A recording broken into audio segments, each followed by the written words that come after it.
اللہ ہے جو مل جائے میرے گل کا پسینہ. ارے سبحان اللہ. اعلیٰ حضرت کا کوئی بھی شعر قرآن و حدیث کے خلاف نہیں بلکہ قرآن و حدیث کا آئینہ دار ہے. آؤ شعر کو سمجھنا ہے. بارگاہ سید کائنات صلی اللہ علیہ وسلم میں حاضری دو. مدینہ طیبہ کی برقع بہاروں میں اللہ کا پیارا جلوہ افروز ہے. چاروں جانب صحابہ کرام کا مجمع ہے. یوں محسوس ہو رہا ہے چودھویں کا چاند ستاروں کے جھلمٹ میں جگمگا رہا ہے. ارے مچل کے بولو یار. میرے نبی کا جلوہ ایسا ہے, نبی کا سراپا ایسا ہے, اگر اندھیرے میں مسکرا دے تو میرے آقا سحر ہو جایا کرتی ہے. صحابہ کرام چاروں طرف سے گھیرے ہیں. چودھویں کا چاند جگمگا رہا ہے. ایک صحابی حاضر ہوئے عرض کرنے لگے یا رسول اللہ, جب ہم کسی پریشانی میں مبتلا ہو جاتے ہیں, جب کسی مصیبت کا شکار ہو جاتے ہیں, آقا در بدر کی ٹھوکریں نہیں کھاتے, آپ کی بارگاہ میں حاضر ہو جاتے ہیں, ہماری مشکلیں آسان ہو جاتی ہیں. سبحان اللہ. یہ عقیدہ کس کا ہے؟ جب سمجھ جاؤ گے عقیدہ صحابی تو کبھی نہیں بنو گے. میں نہیں لوں گا نا. صحابی یا رسول اللہ آپ پہ ہمارے ماں باپ قربان آقا, جب ہم کسی پریشانی میں مبتلا ہو جاتے ہیں تو در بدر کے ٹھوکریں نہیں کھاتے, آپ کی بارگاہ میں حاضر ہو جاتے ہیں, ہماری مشکلیں آسان ہو جاتی ہیں. میرے آقا کریم علیہ الصلوۃ والسلام امت کے غمخوار آقا نے فرمایا کون سی پریشانی آ گئی؟ کہنے لگے یا رسول اللہ گھر میں بیٹی کی شادی ہے. آج بھی شادی ہوتی ہے نا شادیاں. افسوس کا مقام ہے میرے پیارے. شادی آپ بھی کرتے ہو, شادی رسول کائنات نے بھی کی ہے, شادی سیدہ فاطمہ الزہرا کی بھی ہوئی ہے, اور آج شادی آپ بھی اپنے گھر میں کر رہے ہو. کس طریقے کی شادی ہو رہی ہے؟ بے پردگی ہو رہی ہے, بال کھلے ہوئے ہیں, سارے پردے ختم ہو جاتے ہیں. کیا یہی ہے کہ ایک سنت ادا کرنے کی خاطر تم نے فرضیت کو چھوڑ دیا؟ سطر چھپانا فرض ہے, عورت تو سراپا چھپانے کی چیز ہے, مگر انہی شادی بارات کے اندر دیکھا جاتا ہے کہ بال بھی کھلے ہیں, چہرہ بھی کھلا ہے, لوگوں کی نظر بد کا شکار ہو رہی ہے. یاد رکھو قیامت کے دن جس وقت ان عورتوں کو لایا جائے گا جو بے پردہ بازاروں میں گھوم رہی ہے, شادی باراتوں میں گھوم رہی ہے, تو قیامت کے دن احادیث پاک میں آتا ہے اگر کسی کے دو بال غیر محرم نے دیکھے ہیں تو دو بالوں کے بل انہیں جہنم میں لٹکا دیا جائے گا, یہ انہیں سزا دی جائے گی. اور یاد رکھو اگر ایک عورت جہنم میں جائے گی تو اکیلے نہیں جائے گی, اپنے بھائی کو بھی جہنم میں لے کے جائے گی, باپ کو بھی جہنم میں لے کے جائے گی, بیٹے کو بھی جہنم میں لے کے جائے گی, شوہر کو بھی جہنم میں لے کے جائے گی. اللہ سے کہے گی اے پروردگار میرے باپ کی مجھ پر حکومت تھی مگر باپ نے نہیں روکا, میرا شوہر میرا حاکم تھا مگر اس نے مجھے نہیں روکا, میرا بیٹا عالم جوانی میں تھا مگر اس نے مجھے نہیں سمجھایا, میرے بھائی نے کبھی نہیں روکا, تو اکیلی عورت نہیں بلکہ چار کو ساتھ میں لے کے جہنم میں جائے گا. اللہ اللہ اللہ اللہ. یہ مسلمانوں مقام عبرت ہے. اور شادیاں میں کہوں شادی کی بات کر لوں؟ جی بالکل اجازت ہے شادی کی. کسے کسے کرنا ہے ہاتھ اٹھاؤ. یہ سب شادی کرنے والے یہ کہو گھر والی نہیں دیکھتے, نہیں ابھی ہنگامہ ہو جاتا. نہیں گھبرائیے نہیں, ہو جاتا ہے, غلطی ہو جاتی ہے, دھوکہ ہو جاتا ہے.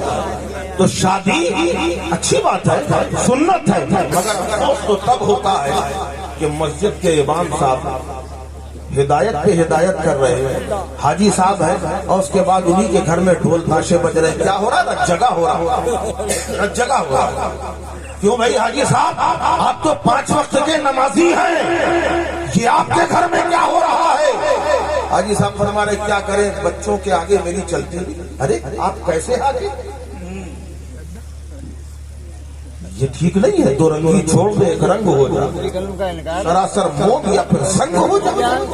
اب صاحب شادی ہو رہی اچھا شادی میں کیا ایک بڑی خراب چیز سامنے آ گئی، وہ کیا ہے؟ کھانا پینا۔ شادی میں کھانا ملتا ہے کہ نہیں ملتا؟ کیسے ملتا ہے کھانا؟ اور آپ لوگ اس کو فروغ دے رہے ہیں، آپ لوگ فروغ دے رہے ہیں۔ آپ مت کھائیے، بیٹھ جائیے، بیٹھ کے کھائیے۔ یاد رکھو اللہ کے پیارے نبی صلی اللہ علیہ وسلم کی بارگاہ میں ایک صحابی حاضر ہوئے، عرض کرنے لگے یا رسول اللہ آپ پر ہمارے ماں باپ قربان، سرکار رزق میں اتنی تنگی ہے، اتنی پریشانی کا عالم ہے کہ کئی دن فاقے ہوتے ہیں، آقا کرم فرما دیجئے، کچھ عمل بتا دیجئے۔ تو اللہ کے نبی صلی اللہ علیہ وسلم نے کوئی عمل نہیں بتایا، بلکہ کیا فرمایا؟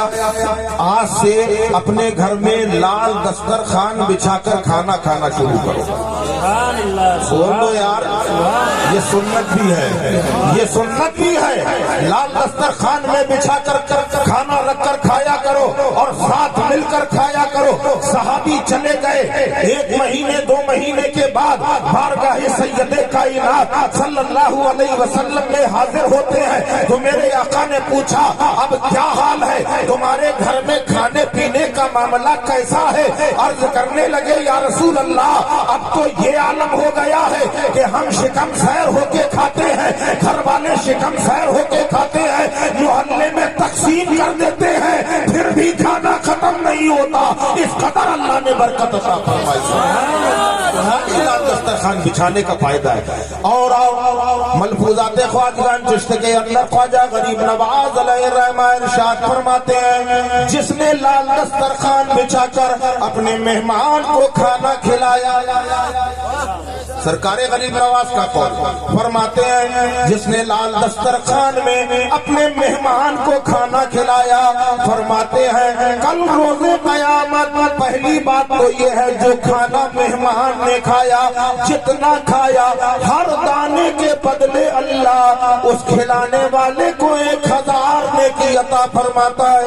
سبحان اللہ، سبحان اللہ، سبحان اللہ۔ جس نے کھانا کھلایا فرماتے ہیں اسے ہر دانے کے بدلے اللہ 1000 نیکیاں عطا فرماتا ہے۔ ایک پلیٹ چاول میں کتنے دانے ہوتے ہیں بتائیے؟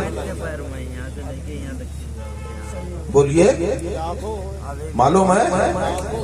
ایک پلیٹ چاول کے دانے نہیں معلوم آپ کو۔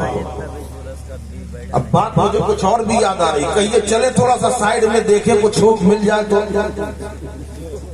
کیونکہ جب راستہ چلتا ہے تو وہاں پگڈنڈیاں بھی ملتی ہیں، لگتا ہے ذرا یہاں بھی دیکھ لیں کچھ پھل فروٹ تو نہیں، یہاں تو نہیں ہے کھانے پینے کا آئٹم۔ ابھی آپ ایک پلیٹ چاول کا اندازہ نہیں لگا پا رہے ہیں۔ اللہ کے پیارے رسول علیہ السلام کی بارگاہ میں ایک صحابی ایک فرشتہ حاضر ہوا، عرض کرنے لگا یا رسول اللہ اللہ نے مجھے بڑی طاقت دی ہے۔ سرکار نے پوچھا کیا طاقت دی ہے؟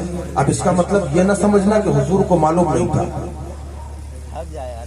سرکار نے پوچھا کیا طاقت دی، اب آپ کے دماغ میں یہ بات آئے گی اس کا مطلب رسول کو معلوم نہیں تھا۔ معاذ اللہ ہے نا، آ سکتا ہے یہ ہمارے آپ پڑھاتے ہیں کیا نام حافظ اشفاق رضا صاحب، یہ مدرسے میں بچوں کو پڑھا رہے ہیں، لائن سے بچے بیٹھے ہیں، انہوں نے بچوں کو پڑھا دیا، الف سے لے کے یہ تک پڑھایا، اور اس کے بعد ایک بچہ سامنے آیا، اس کا سبق سن رہے ہیں، بچہ پڑھ رہا الف بے تے سے یا الف با تا سا، ہم چلو پرانی میں ہے، الف بے تے سے پڑھا رہے ہیں، پڑھنے لگا بچہ، انہوں نے کہا روک روک روک، ایسے نہیں، یہ تو رٹا بھی جا سکتا ہے۔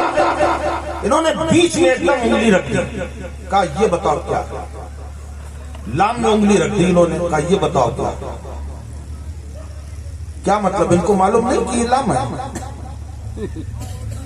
ہماری بات سمجھ میں آ رہی کہ نہیں؟ ارے یار یہ الف سے یہ تک کیا بلکہ پورا قرآن ان کے سینے میں محفوظ ہے، یہ سب جانتے ہیں، اس کے بعد بچے سے سوال کر رہے ہیں یہ کیا ہے؟ اس کا مطلب یہ نہیں ہے کہ انہیں معلوم نہیں، بلکہ بچے کا امتحان دیا جا رہا ہے، فرشتہ حاضر ہوا ہے تو اور کہہ رہا ہے کہ یا رسول اللہ، اللہ نے مجھے بڑی طاقت دی ہے۔ میرے آقا فرماتے کیا طاقت دی ہے؟ لوگوں کو بتانے کے لیے نبی نے سوال کیا۔ وہ فرشتہ کہنے لگا یا رسول اللہ، اللہ نے اتنی طاقت عطا فرمائی ہے، اگر میں گننے میں آ جاؤں دنیا میں جتنے درخت ہیں، جتنے پیڑ ہیں، خالی پورن پور کے نہیں، خالی بریلی کے نہیں، خالی باندہ کے نہیں، خالی کانپور کے نہیں، خالی لکھنؤ کے نہیں، کلکتہ و مدراس کے نہیں، پورے ہندوستان کے نہیں، خالی پاکستان کے نہیں، تمام روئے زمین کے اندر جتنے بھی درخت ہیں، ایک ایک پتے کو میں گن کر بتا سکتا ہوں کہ کتنے پتے ہیں۔ سبحان اللہ سبحان اللہ، واہ واہ۔ بولو آپ ایک درخت کے پتے گن سکتے؟ نہیں گن سکتے۔ اور وہ فرشتہ کہہ رہا ہے کہ میں پوری دنیا میں جتنے درخت ہیں ایک ایک پتے کا شمار کر کے بتا سکتا ہوں دنیا میں کتنے ہیں۔ میرے آقا علیہ الصلوۃ والسلام نے ارشاد فرمایا سبحان اللہ۔ سبحان اللہ۔ جب نبی نے سبحان اللہ کہا تو تم کیوں چپ ہو بھائی؟ کہا سبحان اللہ، واقعی اللہ نے تمہیں بڑی طاقت دی ہے۔ کہ یا رسول اللہ اتنا نہیں، اس کے علاوہ اور بھی دیا۔ اچھا اور کیا دیا؟ عرض کرنے لگے یا رسول اللہ، اللہ نے یہ طاقت مزید عطا فرمائی ہے، اگر میں گننے میں آ جاؤں تمام روئے زمین میں جتنے ذرات ہیں۔ سبحان اللہ سبحان اللہ۔ ذرات جانتے ہو؟ ارے یار ایک مٹھی خالی بالو لے لینا، بالو جس کو کہتے ہیں ریت، اور اس کے بعد اسے گن کے دیکھنا ہے کوئی گننے والا یہاں؟ کوئی گننے والا بھی ایک مٹھی نہیں گن سکتے۔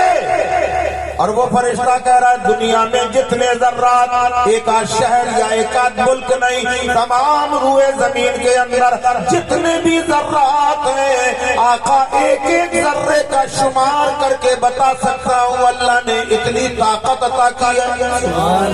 میرے نبی نے فرمایا سبحان اللہ، واقعی اللہ نے بڑی طاقت دی ہے۔ اور کہ یا رسول اللہ، اللہ نے اور بھی طاقت دی ہے۔ اچھا اور کیا دیا؟ کہنے لگے اگر میں گرنے میں آ جاؤں دنیا کے اندر جتنے سمندر ہیں، جتنی ندیاں ہیں، جتنے نالے ہیں، جتنے کنویں ہیں، جتنے تالاب ہیں، اس میں جتنا پانی ہے ایک ایک قطرے کا شمار کر کے بتا سکتا ہوں دنیا میں کتنے قطرے ہیں۔ سبحان اللہ سبحان اللہ۔ میرے آقا نے فرمایا سبحان اللہ، واقعی اللہ نے تجھے بڑی طاقت دی ہے، تو تمام روئے زمین کے ذرات گن سکتا ہے، تو تمام روئے زمین میں جتنے درخت ہیں ایک ایک پتے کا شمار کر سکتا ہے، تجھے اللہ نے واقعی بڑی طاقت دی ہے، اگر گننے میں آ جائے سمندروں کے دریاؤں کے تالابوں میں جتنے قطرے ہیں ایک ایک قطرے کا شمار کر سکتا ہے۔ وہ فرشتہ کہنے لگا آقا آپ پر اللہ کی کروڑ رحمتیں نازل ہو۔